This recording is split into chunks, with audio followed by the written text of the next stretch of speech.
আল্লাহ রাসূল ইসলাম ঘরের টুকিটাকি কাজে স্ত্রীদের সাহায্য করতেন। স্ত্রী তো নাই আমাদের, বিবাহিত হয়েছে অল্প করে, আমি বিয়ে করলে আমরা সাহায্য করবো ইনশাআল্লাহ। বলেন সবাই, বিয়ে করার পরে আমরা স্ত্রীদের সাহায্য করবো, আর যারা বিবাহিত তারা এখনই করবো।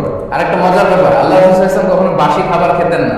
বাসি খাবার খেতেন না কখনো, টাটকা খাবার খেতেন। কম খেতেন, পরিমাণে কম খেতেন, কিন্তু যেটা খেতেন টাটকা। মধু খেতে খুব পছন্দ করতেন। মধুর মধ্যে একটা মধু আছে একটু বাসি, দুর্গন্ধযুক্ত, এটার নাম মাগাফির।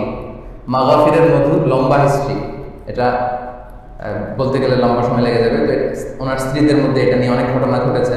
আমরা একটা হাদিসের হালাকা করে এখানে প্রতি শুক্রবারে শেখ ইদ্রিসের নেতৃত্বে এখানে চলে, আপনারা আসবেন, তখন আপনারা এই হাদিসগুলো জানতে পারবেন।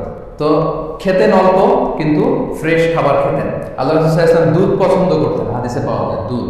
মধু পছন্দ করতেন, বার্লি জব পছন্দ করতেন, খেজুর পছন্দ করতেন, রুটি পছন্দ করতেন, তরমুজ পছন্দ করতেন, এটা খাওয়া যায় মালয়েশিয়াতে অনেক।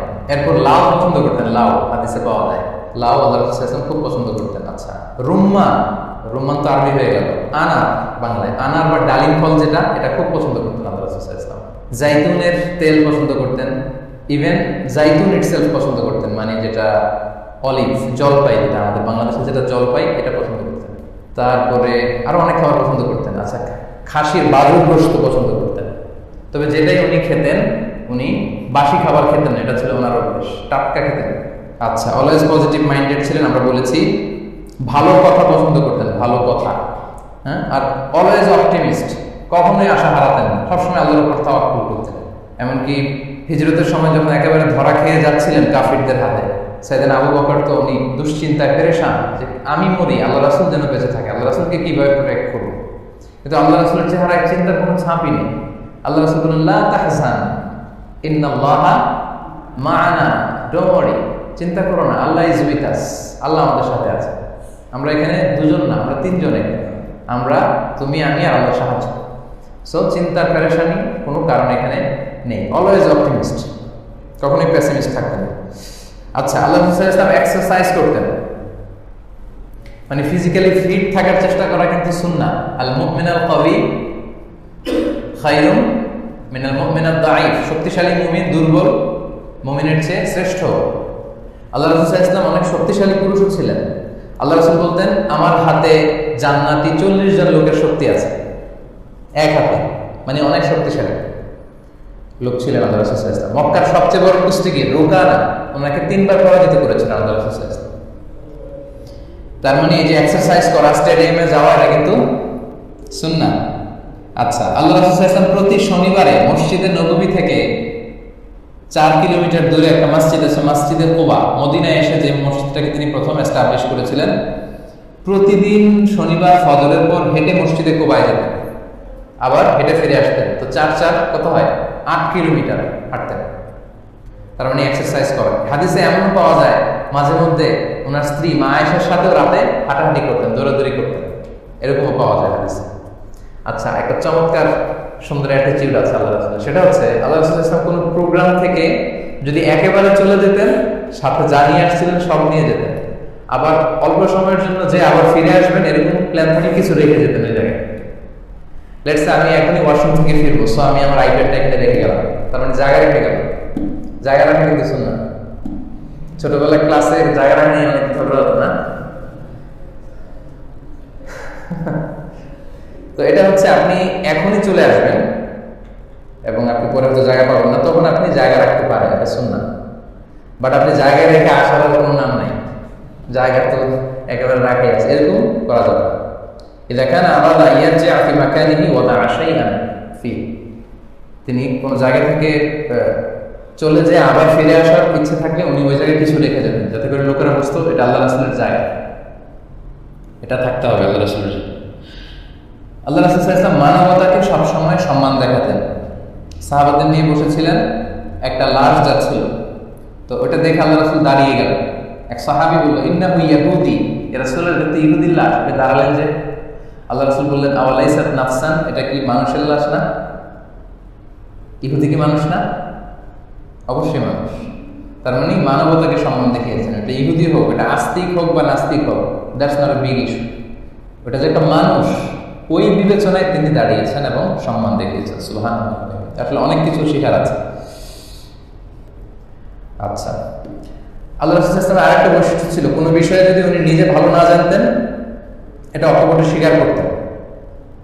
অন্যের ভালো কোয়ালিটি থাকলে কি করা, অ্যাপ্রিসিয়েট করা, রেকগনাইজ করা, এটা করতেন। মদিনাতে যাওয়ার পরে উনি দেখলেন মদিনার লোকেরা কৃত্রিম পরাগায়ন করে, তাবিরুন নাখলা, জানেন না এটা?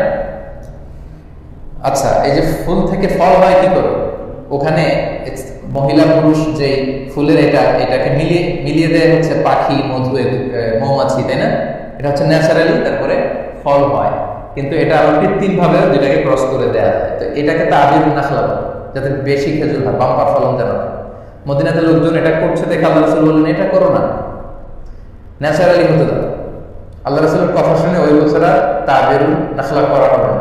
ন্যাচারালি করাতে ফলন ভালো হলো না, একেবারে খারাপ ফলন, কেবল মন্দা বলে নাই, খুব খারাপ ফলন হলো। তারপর হচ্ছে সবাই যে রাসূলুল্লাহ আপনার কথা শুনে তো আমরা খেজুরের কৃত্রিম পরাগায়ন করিনি, এখন তো খুব খারাপ অবস্থা। আল্লাহ রাসূল বলল তোমাদের এই দুনিয়ার বিষয়ে তো আমি এক্সপার্ট না, খেজুর কিভাবে ভালো হবে এটা তো আমি জানি না, এটা তো আমার ভালো লাগছিল ওই জন্য বলছিলাম, আমার সব কথাই কোরআনের এখন মতো নিলে তো হবে না। সাহাবাদের বললাম যাও, এবার থেকে তোমরা কৃত্রিম পরাগায়ন করো, সমস্যা নেই, কারণ আমি এই সমস্ত বিষয়ে এক্সপার্ট না। কিন্তু গোরামি করে তখনও বলতে পারতেন যে ভালো হোক বা খারাপ হোক করা যাবে না। সুবহানাল্লাহ, হোয়াট এ পার্সোনালিটি, কিরকম মানুষ ছিলেন তিনি। আমি যে আলোচনাটা করেছি কোরআন সুন্নাহর আলোকে করার চেষ্টা করেছি, তারপরেও যদি আমার মনের অজান্তে কোনো মিস ইনফরমেশন চলে আসে সেগুলো যেন আল্লাহ পাক আমাদের স্মৃতিপট থেকে মুছে দেয়, আমরা করি আমিন। ভালো সত্য সুন্দর কল্যাণকর যা বললাম তার সবটুকু প্রথমে আল্লাহ তাআলা আমাকে আমলে নেওয়ার তৌফিক দান করুক, পাশাপাশি আপনাদের সবাইকে আমলে নেওয়ার তৌফিক দান করুক, আমরা পড়ি আমিন। আপনারা সবাই ভালো থাকবেন, সুস্থ থাকবেন, সুন্দর থাকবেন। সুবহানাকাল্লাহুম্মা ওয়া বিহামদিকা আশহাদু আল্লা ইলাহা ইল্লা আনতা আস্তাগফিরুকা ওয়া আতুবু ইলাইক। আলহামদুলিল্লাহ, আমরা খুব সুন্দরভাবে আমাদের সম্মানিত আলোচক কাছ থেকে আলোচনা শুনলাম। এই পর্যায়ে সংক্ষেপে তিনি করছেন, যেটা আজকের কি আমাদের রিলেটেড এই কোশ্চেন আমরা বলবো সংক্ষেপে। যে এই পাশে কেউ আছেন? আলহামদুলিল্লাহ, যদি কোশ্চেন না থাকে তাহলে আলোচনা সফল হয়। এই জন্য আলোচককে আবার আন্তরিকভাবে ধন্যবাদ। আজকের প্রোগ্রামে খুব সহজ করে এবং সাবলীলভাবে আমাদের মাঝে রাসূলুল্লাহর চরিত্র প্রোয়েক্টিভ ইনিশিয়েটিভ নিয়ে আলোচনা রেখেছেন।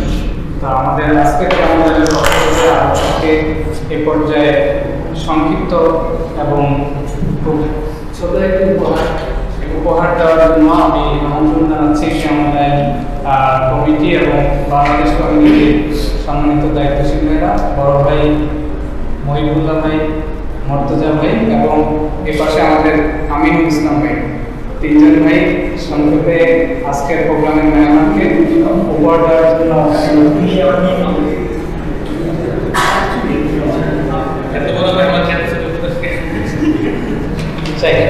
নতুন সংযোজন হচ্ছে কেমন লাগে?